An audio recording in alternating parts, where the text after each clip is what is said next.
주전 8세기는 강대국들의 힘이 잠시 주춤하던 때였습니다. 아수르와 애굽은 국내 사정으로 인해서 외부에 신경을 쓸 수가 없었고, 또 당시 바벨론은 아직 아수르의 통치를 받고 있었기 때문에 힘을 발휘하지 못했습니다.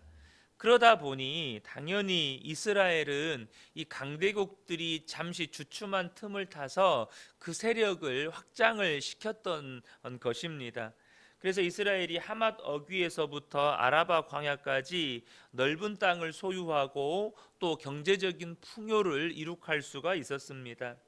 그런데 이러한 당시 경제적 부가 가져다주는 안일한 삶은 이스라엘 지도자들을 교만하게 만들었습니다.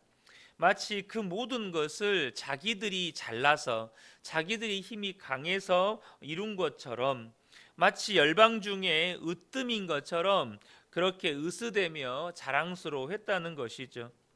그러나 하나님께서는 과거에 이렇게 번성했던 도시들이 현재 쇠락한 모습을 예로 들면서 그들의 허상을 무너뜨리십니다. 방금 말씀드린 것처럼 국제적인 상황 때문에 잠깐 그들이 누리게 된 이 경제적인 번영에 취해버린 이스라엘 지도자들은 열방의 유력자들을 자처하며 교만한 모습을 보입니다. 사회적 또 사회 경제적인 풍요가 자신들의 능력과 노력의 결과인 양 과시욕과 우월의식과 자만에 빠져 있었던 것이죠. 이에 아모스 선지자들은 이스라엘 지도자들에게 갈레와 하맛과 가드로 가서 자신들이 진정 그 나라들보다 더 큰 영향력을 가졌는지를 보고 오라고 요구를 합니다. 2절을 보면 너희는 갈레로 건너가 보고 거기에서 큰 하맛으로 가고 또 블레셋 사람의 가드로 내려가라. 너희가 이 나라들보다 나으냐? 그 영토가 너희 영토보다 넓으냐? 여러분, 이 말은 무슨 의미입니까? 너희는 우물 속 개구리에 불과하다는 것입니다. 우물 안에 머물면서 안일과 착각에 빠져 있지 않은지를 너희들 스스로 점검해 보라는 것입니다. 저는 먼저 이와 같은 이스라엘 모습 속에서 발견할 수 있는 두 가지 교훈적 메시지를 나누기를 원합니다. 첫 번째는 우리가요, 상황과 환경이 주는 풍요에 취하게 되면 자신도 모르게 교만해져서 패망의 늪에 빠지게 된다는 것입니다. 하나님은 우리의 인생에 때로는 더 나은 환경과 또 더 나은 상황을 주실 때가 있습니다. 그것이 재물이든 혹은 더 높은 자리이든 혹은 하는 일이 잘 풀리는 것이든 혹은 몸의 건강이든 우리에게 하나님께서 더 좋은 때를 주실 때가 있습니다. 더 좋은 상황과 환경을 우리에게 주신다는 것이죠. 그때 어리석은 사람의 선택은 뭐냐? 더 좋은 상황과 환경이 주는 풍요에 취해서 교만해지는 것입니다. 여러분, 하나님께서 우리에게 더 좋은 때를 만나게 하셨다면 감사하시기 바랍니다. 그것이 나의 능력의 결과가 아닙니다. 그것이 내가 뭔가를 잘해서, 내가 뭔가 좀 능력이 있어서 더 좋은 때를 만난 게 아닙니다. 하나님이 우리에게 더 좋은 때를 허락하신 것입니다. 하나님이 우리에게 더 좋은 날을 주신 거예요. 그것은 은혜이고 또 우리가 감사해야 할 일이죠. 여러분, 사람이 능력이 없어서 능력이 없어서 가난해지고 능력이 없어서 실패하고 혹은 능력이 없어서 더 안 좋은 때를 만나는 것입니까? 지금 우리가 비상계엄 때문에 제가 정확하게는 모르겠는데 110조 원이 경제적으로 110조 원 손실이 발생했다는 말을 얼핏 뉴스로 기사로 본 것 같습니다. 여러분, 대한민국 국민들 중에 능력 없는 사람들 때문에 그런 일이 일어난 것입니까? 여러분, 우리가요, 어떤 능력이나 혹은 우리가 혹은 능력이 좋아서 혹은 능력이 없어서 더 좋은 날을 만나거나 혹은 안 좋은 날을 만나는 것이 아닙니다. 어찌됐든 우리에게 하나님께서 더 좋은 날을 주셨다면, 더 좋은 상황과 또 환경을 주셨다면, 여러분 그때 저와 여러분이 절대 잊으시면 안 됩니다. 그것은 하나님의 은혜입니다. 우리가 교만해질 이유가 없다는 것입니다. 우리가 우쭐댈 이유가 없다는 것입니다. 성경은 교만에 관해서 무엇이라고 말씀하십니까? 잠언 16장 18절 보면 교만은 패망의 선봉이요 거만한 마음은 넘어짐의 앞잡이니라 라고 말씀하십니다. 하나님은 그러한 교만을 미워하십니다. 그래서 잠언 15장 25절을 보면 교만한 자의 집을 허신다고 말씀하십니다. 저와 여러분이 어떤 좋은 때를 만나고 좋은 상황과 환경을 만나서 교만하여져서 우쭐해질 때 하나님의 미움을 받게 된다는 사실을 아셔야 합니다. 그것이 저와 여러분의 집을 허무는 여러분 지름길이라는 사실을 아셔야 한다는 거예요. 하나님께서 우리에게 어떤 좋은 환경과 상황을 주셨다면 그것은 은혜입니다. 그때 우리가 할 일은 그저 감사하는 것이고, 또한 그 좋은 상황과 환경을 통해서 하나님이 무슨 일을 하시기를 원하시는지, 도대체 하나님께서 무엇을 이루시려고 이 좋은 때를 만나게 하셨는지를 묻고 순종하는 일입니다. 하나님께서 우리에게 무언가를 주셨다면, 좋은 날을 주셨다면 거기에는 이유가 있습니다. 목적이 있어요. 하나님께 묻는 거죠. 하나님, 이를 통해서 무엇을 하기를 원하십니까? 여러분, 하나님께서 우리가 먼 나라로 떠나는 그 왕의 비유를 통해서 하나님께서 갑자기 5달란트를 맡겨요. 갑자기 5달란트가 주어진 건 좋은 날 만난 것이죠. 그렇지 않습니까? 갑자기 5달란트를 주셨어요. 좋은 날을 만났다면 이유가 있는 거예요. 그것을 묻고 순종하는 것이 중요하다는 것입니다. 두 번째는 이것을 우리가 이 이스라엘 지도자들의 모습을 영적으로 적용해 본다면 신앙의 우물한 개구리가 되지 말라는 것입니다.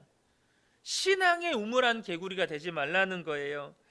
우리가 신앙생활을 하면서 더 이상 그 믿음이 자라지 못하게, 혹은 그 믿음이나 그 신앙이 정체되게 만드는 요인 중에 하나가 바로 우물한 개구리 신앙으로 살아가는 것입니다.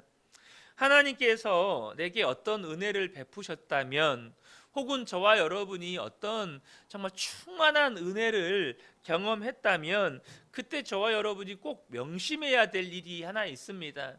그게 뭐냐면 그것은 결코 하나님이 베푸실 은혜의 전부가 아니라는 사실입니다. 저와 여러분이 어떤 은혜를 경험했다 할지라도 그것은 하나님께서 우리의 삶에 베푸실 수 있는 그 우주보다 광활한 그 은혜의 세계의 극히 일부에 불과하다는 것이에요. 우리가 찬송가 304장인가요? 하늘을 두루마리 삼고 바다를 먹물 삼아도 그 크신 하나님의 사랑 다 기록할 수 없겠네. 여러분, 그것이 하나님의 은혜와 사랑에 대한 우리의 신앙 고백입니다. 하나님의 은혜를요 다 기록할 수가 없어요. 우리의 삶에 하나님의 은혜를 다 담을 수 없습니다. 그래서 저와 여러분이 어떤 은혜를 경험할 때 꼭 기억하셔야 될 것이, 이것이 하나님이 내게 베푸실 은혜의 전부가 아니라는 사실입니다. 여러분, 우리가요 교회를 사랑하고 또 우리 성도님들이 담임 목사인 저를 존경해주고 또 우리 그 은혜 교회에 대한 자부심을 가지는 것 너무너무 감사한 일이죠. 그러나 마치 우리 교회가 가장 좋은 교회다, 또 우리 목사님 설교가 가장 은혜로운 설교다, 혹은 우리 교회를 통해서 경험한 은혜가 전부인 것처럼 여기는 일은 영적으로 매우 위험한 일입니다. 그렇게 되면요, 다른 교회를 비판하기 십상이고 다른 목사님들의 설교에 은혜 받기가 어려워집니다. 제가 청년 시절에 저 역시 그런 우물한 개구리 신앙으로 살 때가 있었습니다.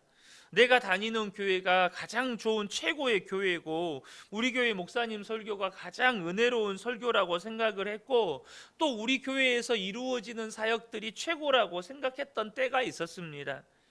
그런데 그 교회를 나와서 전도사 사역을 하던 중에 다시 그 교회 성도님을 만나서 대화를 나눈 적이 있었습니다.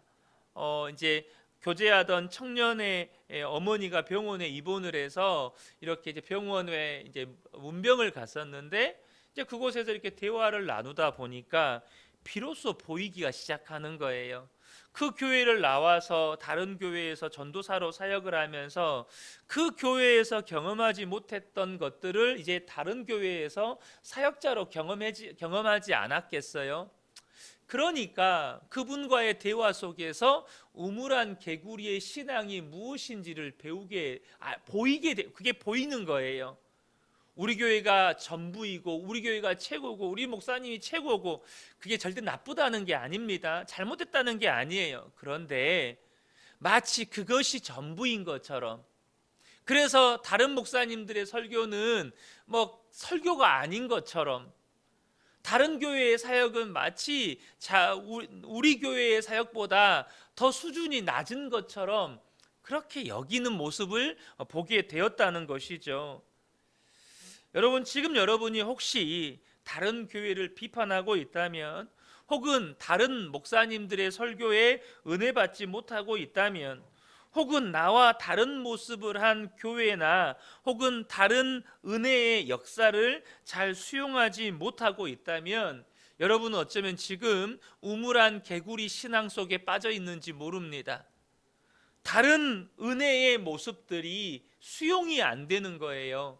다른 목사님들의 설교에서 은혜 받지 못한다면, 여러분, 은혜는요 항상 똑같은 모습으로 우리에게 주시는 게 아닙니다. 하나님께서 그 교회의 다른 모습, 혹은 그 목사님들의 다른 모습, 혹은 다른 그 성도들의 다른 모습을 통해서 하나님은 각양각색의 모양으로 우리에게 은혜를 베푸시는데, 우리 목사님과 다른 모습, 우리 교회와 다른 모습, 나와 다른 모습이 수용이 안 된다면 그것이 우물한 개구리의 신앙이라는 거예요. 절대 그 신앙은 자라지 못합니다. 절대 그 신앙은 성숙하지 못합니다. 그러면 어떻게 되죠? 영적으로 교만해집니다. 영적으로 교만해져요. 그게 무서운 것입니다. 저는 우리 교회 성도님들이요, 건강하고 복음적이라는 전제 하에 다른 목사님들의 설교도 많이 들으셨으면 좋겠습니다. 혹은 다른 우리 기독교 방송도 많이 청취하시면서 여러분, 우리 성도님들이 은혜의 지경이 넓어지시기를 축복합니다. 여러분, 우리 건강한 사람이 있잖아요. 건강한 사람은요, 음식을 골고루 잘 먹는 사람입니다. 부드러운 음식도 먹지만 딱딱한 음식도 먹고, 육식도 먹지만 채식도 하고, 여러분 뭐 바닷고기, 우리 그 생선도 먹고 다양하게 음식을 드시는 분이 건강한 분이에요. 편식은 절대 몸을 건강하게 하지 않습니다. 설교도 마찬가지예요. 여러분, 제 설교에만 은혜 받으시고 다른 분들의 설교에 은혜 못 받으시면 그 절대 건강한 거 아닙니다. 다른 목사님들, 물론 여러분 복음적이고 건강하다는 전제 하에서 드리는 말씀입니다. 듣지 말아야 될 설교를 들으시면 안 됩니다. 하지만 여러분, 그러한 다른 목사님, 복음적이고 건강한 목사님들의 다양한 설교들도 들으시면서 여러분들의 은혜의 지경이 넓어지셔야 돼요. 그래서 저와 다른 스타일, 혹은 우리 교회 다른 모양의 어떤 그런 설교나 사역들을 통해서도 여러분 은혜 받으셔야 합니다. 그래서 우리 교회가 다니엘 기도회에 참여하는 이유 중에 하나는 뭐냐면, 우리 성도님들의 은혜의 지경이 넓어지셔야 하기 때문입니다. 다양한 목사님들, 다양한 강사님들의 간증과 설교를 통해서 여러분 은혜 받으셔야 합니다. 오늘 본문에 보면 이스라엘 지도자들은요, 이 허영심에 빠져서 상하 침대로 대변되는 사치를 일삼고 살찐 송아지 요리의 풍요를 누렸습니다.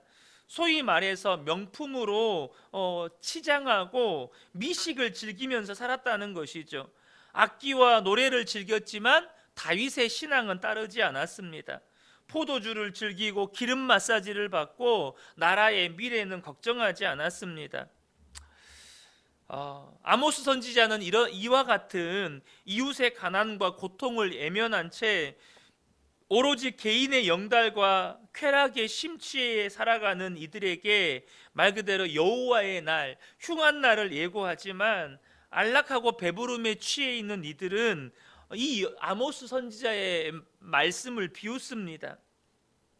12절 하반절부터 보면 그런데 너희는 정의를 쓸개로 바꾸며 공의의 열매를 쓴 쑥으로 바꾸며 허무한 것을 기뻐하며 이르기를 우리는 우리의 힘으로 뿔들을 취하지 아니하였느냐 하는도다. 우리의 힘으로 이 영광을 우리가 취했다. 그러니까 아모스 선지자의 말씀을 거부하고 이러고 있는 거예요. 여기서 우리는 또 한 가지 사실을 발견하게 됩니다.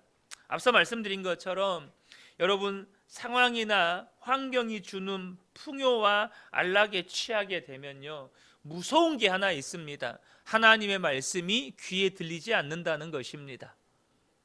하나님의 말씀이 귓등으로도 안 들린다는 거예요. 오히려 하나님의 말씀을 비웃고 조롱한다는 것입니다. 여러분, 하나님의 말씀이 들리지 않은 사람에겐 소망이 없습니다. 하나님의 말씀이 안 들리고 하나님의 말씀을 거부하고 하나님의 말씀을 조롱하는 자들에게는 소망이 없습니다. 여러분, 우리가요, 영적으로 가장 위험한 상태가 언제인 줄 아십니까? 하나님의 말씀이 안 들릴 때입니다. 어찌하든지 이유가 어찌됐든지 간에 하나님의 말씀이 내 귀에 안 들린다. 강단에서 이렇게 제가 설교를 하고 있을 때 하나님의 말씀이 안 들린다. 성경을 읽는데 내게 주시는 하나님의 말씀이 안 들린다. 이게 영적으로 가장 위험한 상태입니다. 여러분, 하나님의 말씀이 살 길입니다. 하나님의 말씀이 생명줄입니다. 그런데 그 생명줄인 하나님의 말씀이 안 들린다. 얼마나 위험합니까? 그러므로 여러분, 이 새벽에 기도할 때요, 하나님, 제가 어찌하든지 말씀을 펴면 하나님의 말씀이 들리게 해주십시오. 설교를 들으면 하나님의 말씀이 들리게 해주십시오. 여러분, 그 사람에게 소망이 있는 것입니다. 이 새벽에 함께 예배하는 우리 모든 성도님들이 어떠한 상황에서도 영적으로 교만해지지 않고 또 영적으로 우물한 개구리 신앙에 머물지 않고 어떠하든지 하나님의 말씀이 들려지시는 그런 복된 분들 되시기를 예수님의 이름으로 축복합니다. 아멘.